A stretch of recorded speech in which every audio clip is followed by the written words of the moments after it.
Alright, here we go again with another video that I can't test anything, and the heater is on in the background, and I'm not changing that because it's fucking gold.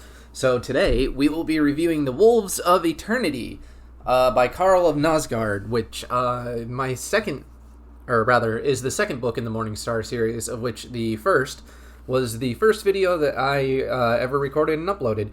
And it's been quite a while between rereading the first book and the second book, and there's just been a lot that I want to get to. This is translated as the first one is by Martin Aitken, and one thing I want to speak about the translation really quickly, just like I did for Dance, Dance, Dance, but this time not to necessarily rip it for its accuracy. There's not really much out there in terms of whether or not it's accurate or not, but to say that this is a really fucking British translation, and you're either going to jive with that or you're not. But there's, and I guess even in the English, the American version looks like it's similar. Well, there's just lots of Britishisms, a lot of "all right, Sivert, all right," just that kind of speech pattern that I know a few British people, I recognize it very much. They talk about the footy on the telly and mum and shit like that. So it kind of gives it, I talked about this a bit in my Breasts and Eggs review, where it ends up giving the book a very British flavor, at least as an American reading that. It ends up going kind of a little bit too far, and it reads more British than Norwegian, and I'm not a huge fan of that. But why the break, or rather, why the gap?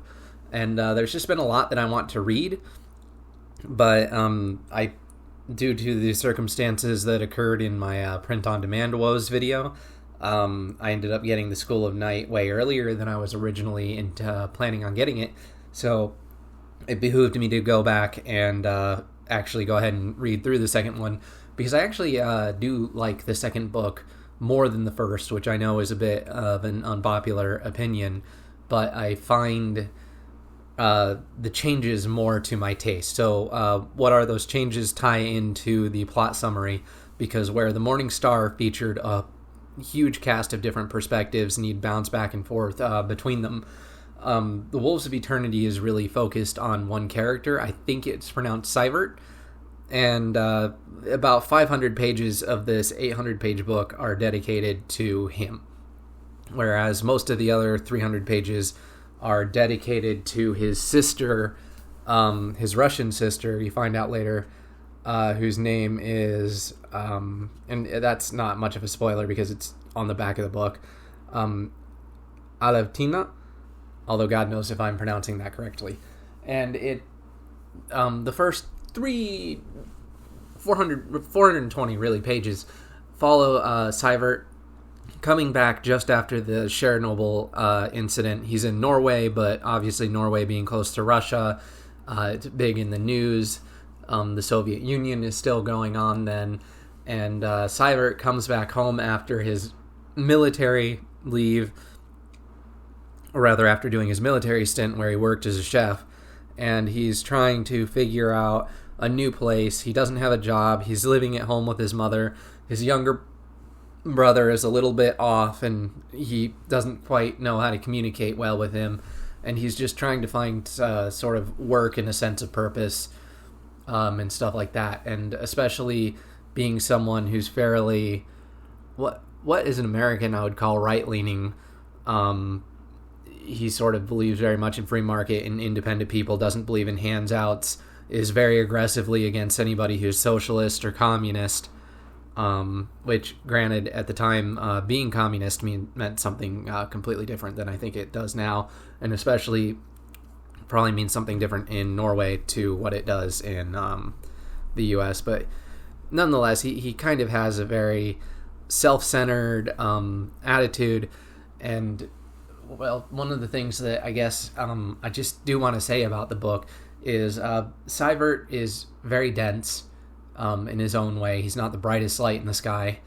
And then you have, on the flip side, Alevtina is very bright, but very antisocial, very sort of stubborn and caught up in herself. Both of them are incredibly stubborn.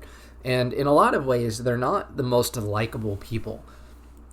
And yet the book does such a great job of taking them and making them likable. And I know this is getting into sort of the pros and cons, but usually I give a recommendation and then go into the pros and cons. But I really, before I give a recommendation, because a recommendation usually going into the pros and cons has light spoilers, I really think one of the most important things that I want to talk about with this book that I want everybody to hear is that the two primary protagonists, like I said, they're not likable. In the sense that if you just met them on the street, you definitely would find both of them a bit standoffish, smug. Like I said, Alatina, very withdrawn and into herself, and Seivert, very outspoken and brash in a way that doesn't seem like he's thought everything through before he opened his fucking mouth. But at the same time, you get so much time in their heads, and there's so much nuance to them that you understand why they are the way they are. And even if you don't necessarily appreciate certain aspects of them, you also see certain good sides to their personality that make you, even though you dislike, sort of their primary things, you still find aspects of them that you like and appreciate. Like Seivert, for all of his disliking socialism, does indeed work hard and picks himself up and goes out and gets a job when the chips are down, and he's not averse to helping people, and in his own way kind of accepts people for who they are, even if to a certain extent he kind of also will write them off in other ways. But and Alatina, I mean, her dedication and what all she accomplishes in spite of all of the things in her path is really damned impressive, and she is a very clever person. And even though she is sort of caught up in herself and her own intelligence, some of her friends keep her really grounded and keep her from disappearing so far up her own ass that she can't look around and appreciate people that would be, quote unquote, below her, in the sense that she's attractive and smart. And the way that it takes these characters and really adds these layers and dimensions to them is something that I think makes it a fantastic book, and is why I personally like it better than the first one and the third one, because you get to spend enough time with these characters that you do get to see all these various dimensions to their characters, rather than seeing it, sort of having it implied. Now, I will say the trade-off to this, and again, still con, but I'm not getting into spoilers, so not getting into pros and cons yet. The trade-off to this is that the book does not have the pace, the movement of the first book or the third book, by not constantly switching with characters, but by keeping with these characters and the sort of mundane tasks of their life. I can see how a lot of people do get bored with the book, even though I think that especially Seivert's parts, the way that they're written, and they do make up the bulk of the book, very short paragraphs, very rapid one-line paragraphs as his internal thoughts kind of shoot back and forth. It's reflecting that he is not the most introspective character, and when you get into Alativa and the brief essay that's in here, you do end up getting much, much longer paragraphs with more observative people. But the pace it's very slow paced, and it will leap forward. It'll kind of come to a spot, stop, and then leap forward several years. In the case of Seivert, you come up, he's at 19, 20, and then the story ends when he's 19, or rather the first 420 pages, he's 19, 20, the same age, and then you have this gap, and then you go to Alatina, who's in not quite the present day, but close to it. And then you follow her story for about 200 pages, and then you flip back to, there's two interlude characters, but I'll get to that later. And then you flip back to Seivert, and at this point, so many years have passed that it's the present day, and he's married, he has 3 kids who are all married, and it's just, if you wanted to know, like, sort of the hanging threads going on, you do get resolution. It's not like, things are just picked up that are just dropped, but it definitely feels like the story lurches forward at that point. And then when you get to Alatina, you realize that the midlife crisis that she was having during her section has already been resolved, redirected, and she's already in a new career. So for that to be, well, I guess that's kind of a minor spoiler right there. Apologies, but well, it's not whatever. I won't stress it too much. I don't think it's that big a deal. But anyway, the point is, I can see how people look at this book and, coming from the first book, find it a lot slower, a lot more boring. But I mean, I'm somebody who finds slower paced, not necessarily like nothing happens book. That was my problem with The Summer House. It was a book with no conflict. There's a lot of conflict in this book, mostly driven by the characters being so standoffish and having their problems. And in that sense, I don't have a problem with slower paced, more introspective books. I think that's been very apparent given the amount of content that I have reviewed in the past. And I almost made a reference to a certain Japanese author, but I am going to try my best to avoid that this video. There will be plenty of talking about that later.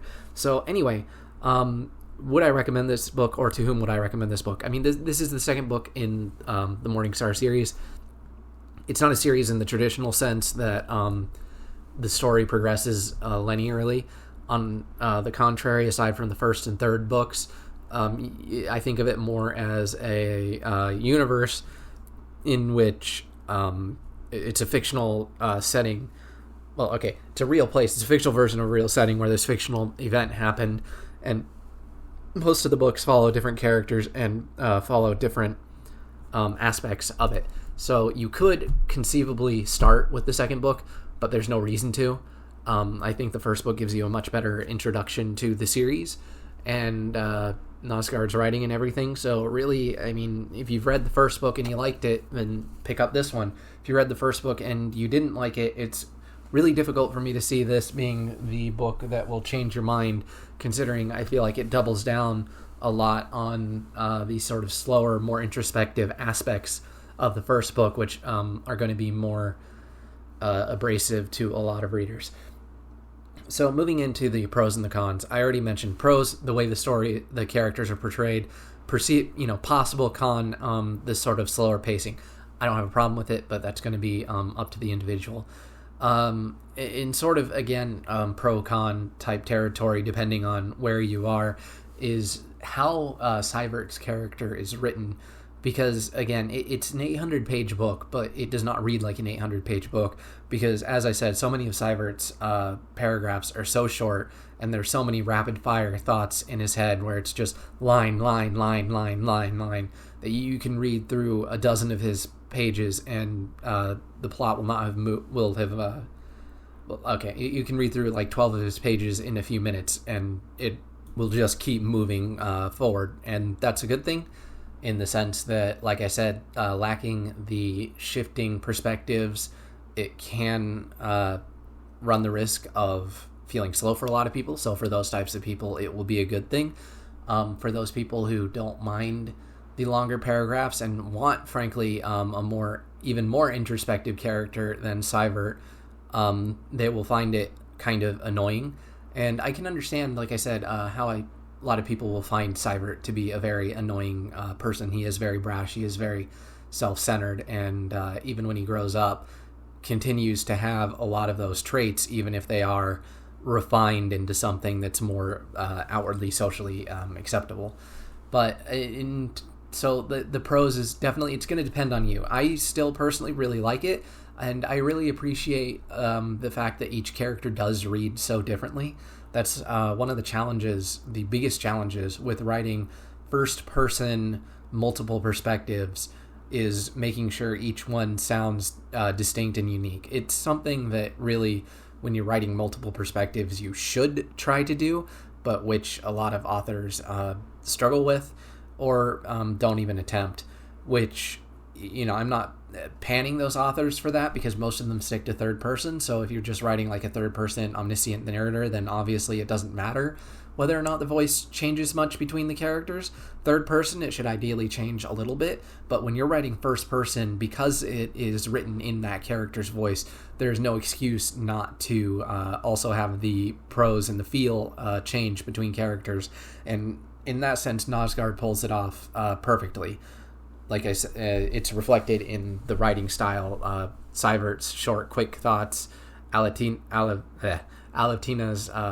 longer, more drawn-out thoughts, and then the essay, which about halfway through the book, there is an essay titled The Wolves of Eternity, where the book gets its title, which is a quote from something else.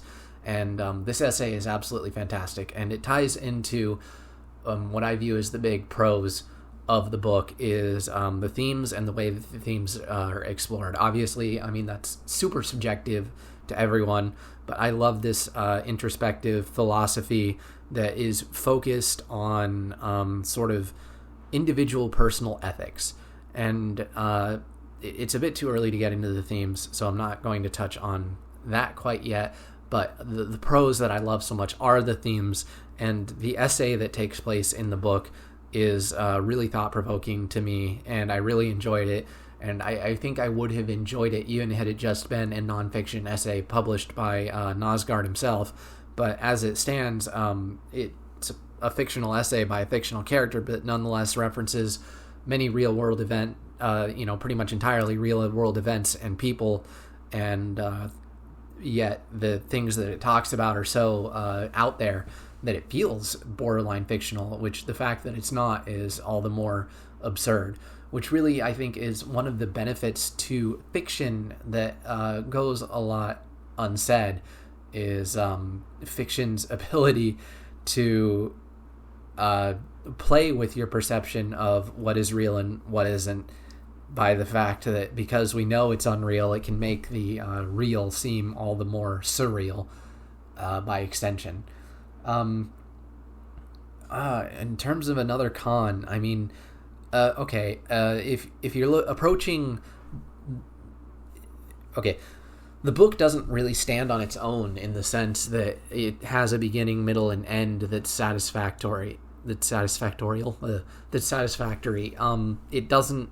It has a beginning, it has a middle, but in terms of Seibert and Alevtina's personal resolutions, the way it speeds through everything in the intervening years makes the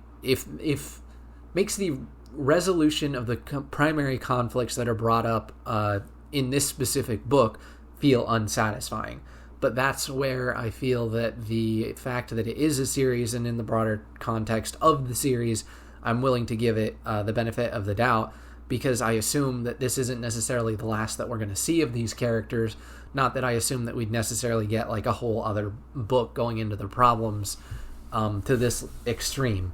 And that's where I really don't like series, and I don't really like works like series in progress, especially because it leaves me in this weird space where the way that there's a lack of resolution could become a big con if, say, Knausgaard wraps up the thing in the next book, and I already know Seibert comes back because the fourth book, or is it the fifth book deals with him, but it's a past version of him,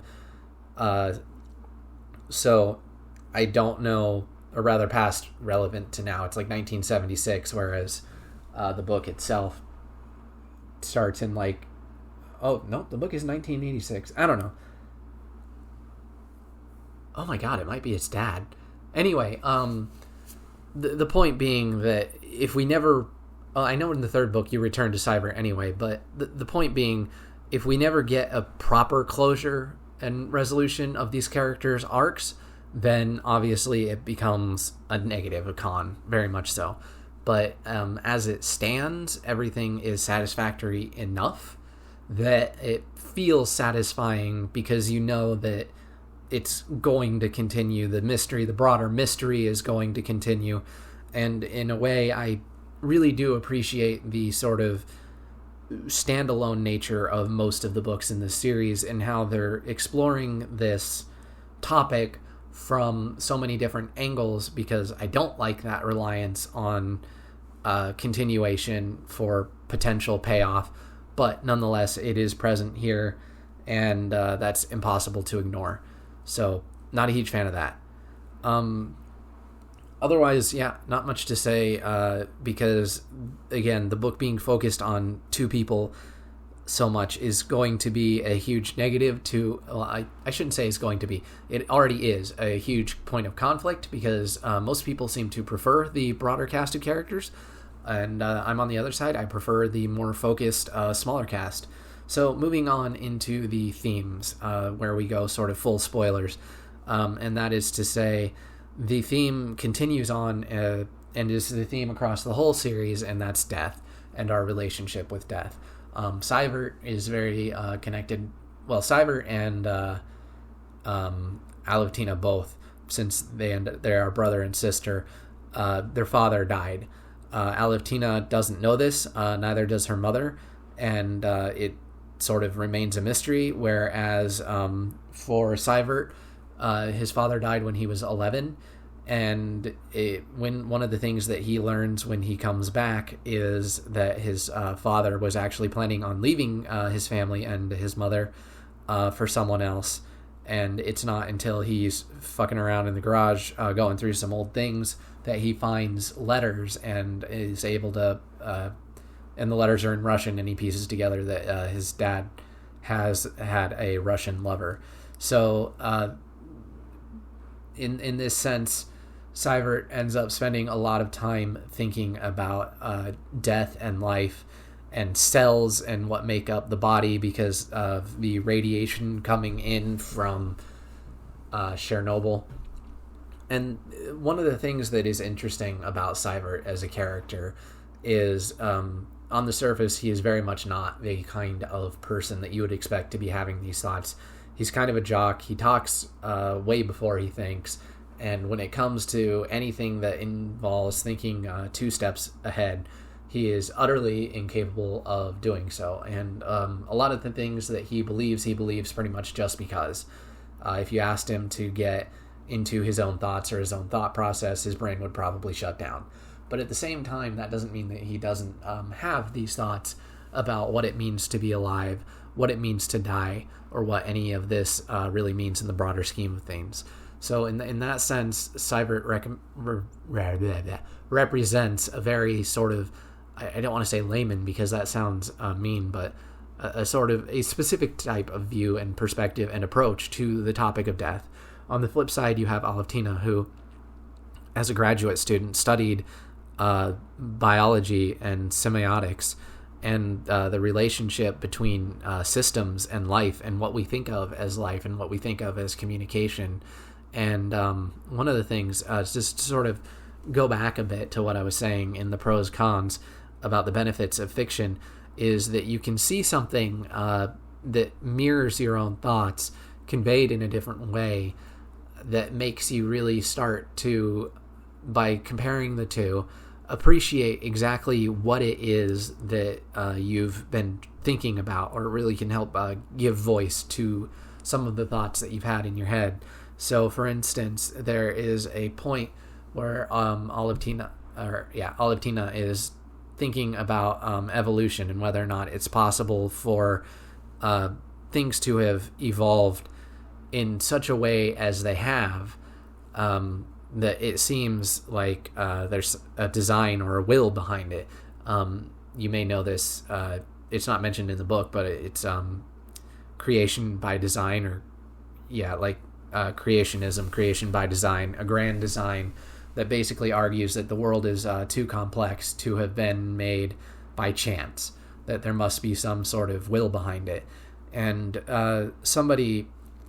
a computer guy shows her at the college a simulation that he ran involving colored squares, where if there's 3 squares around it that are alive, then it becomes alive. If there's not 3 squares around it that aren't alive, then it dies.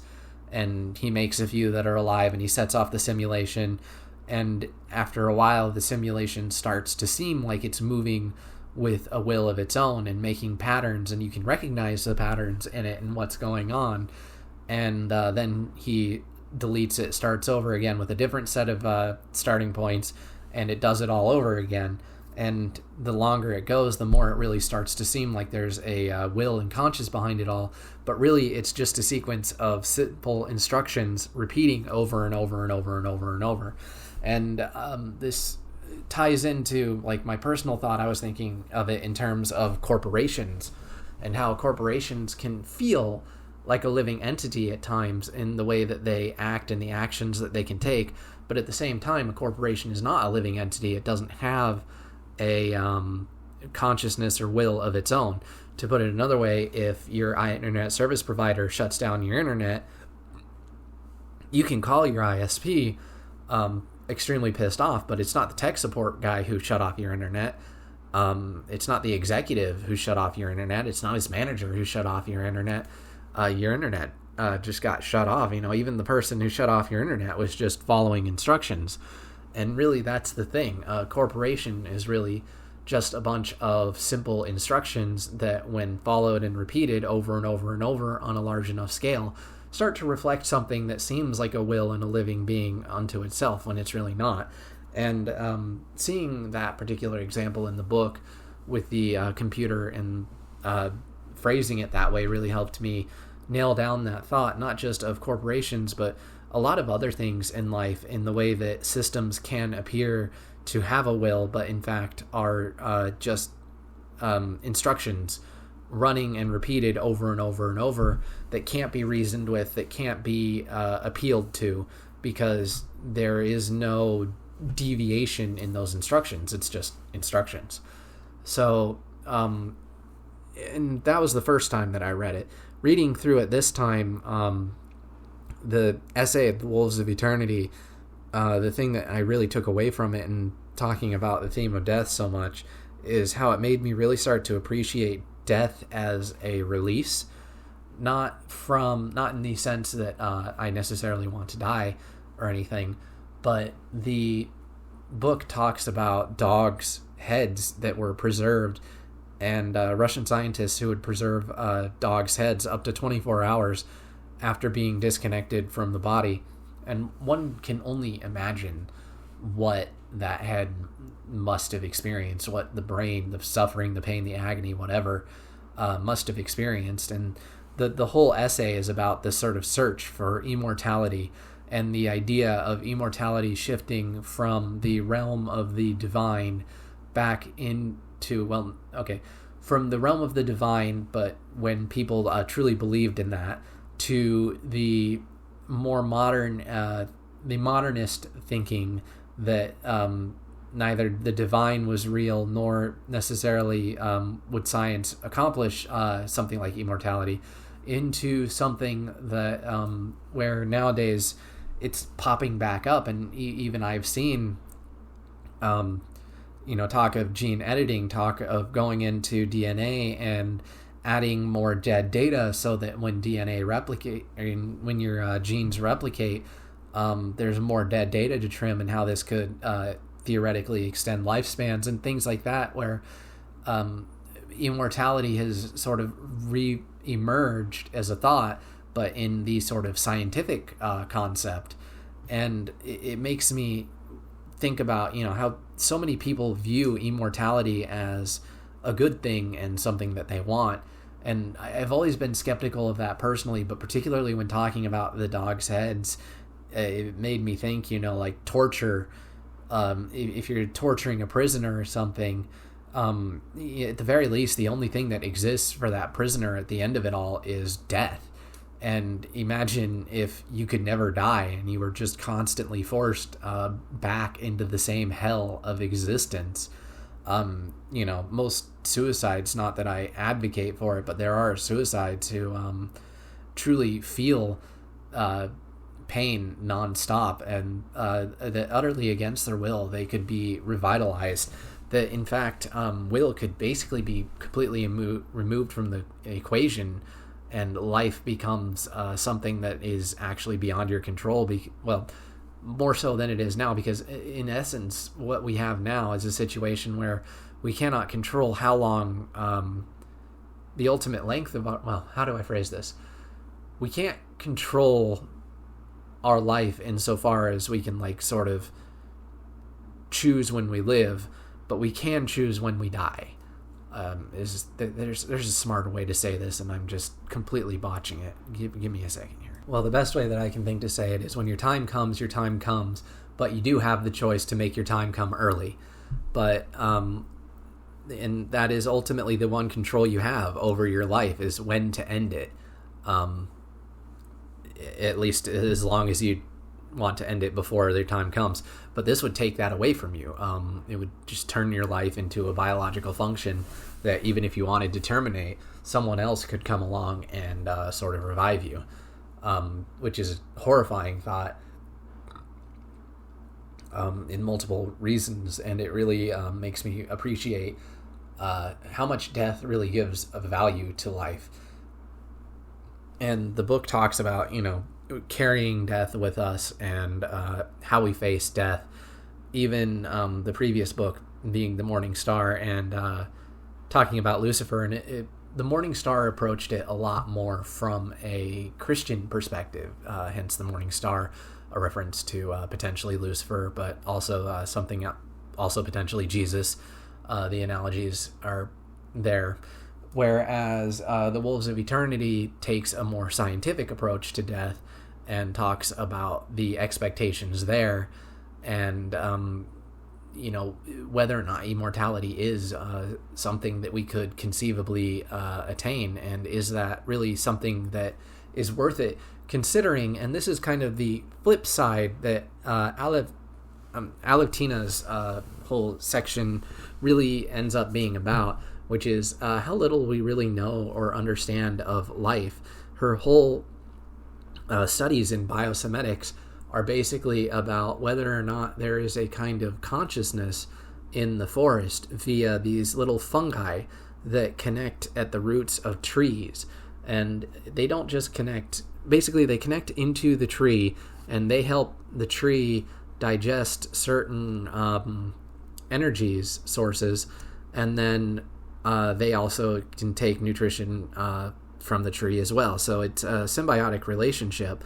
But the other thing is that the fungi aren't attached to just one tree. The fungi can extend and attach to multiple trees and create a network.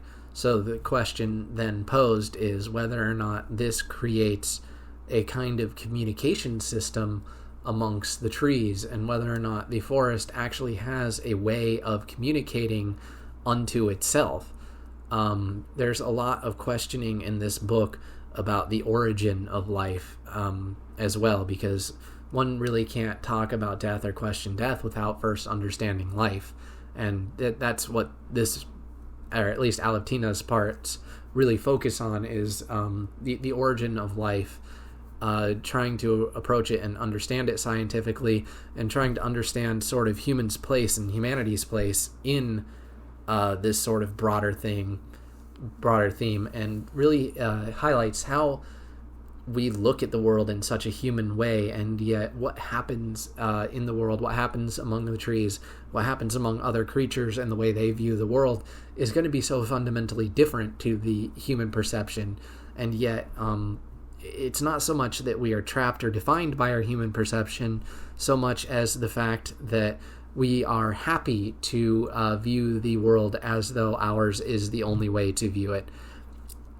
And when it comes to when you return to her perspective after her midlife crisis, and she has become a doctor, and she talks about abandoning that science that she was so interested in the first part of the book. And she mentions that so what if we could look into a gorilla and see that it has a soul and it's every bit as intelligent as we are, but we can't communicate it. Maybe we treat it a little bit differently, but what would it really change?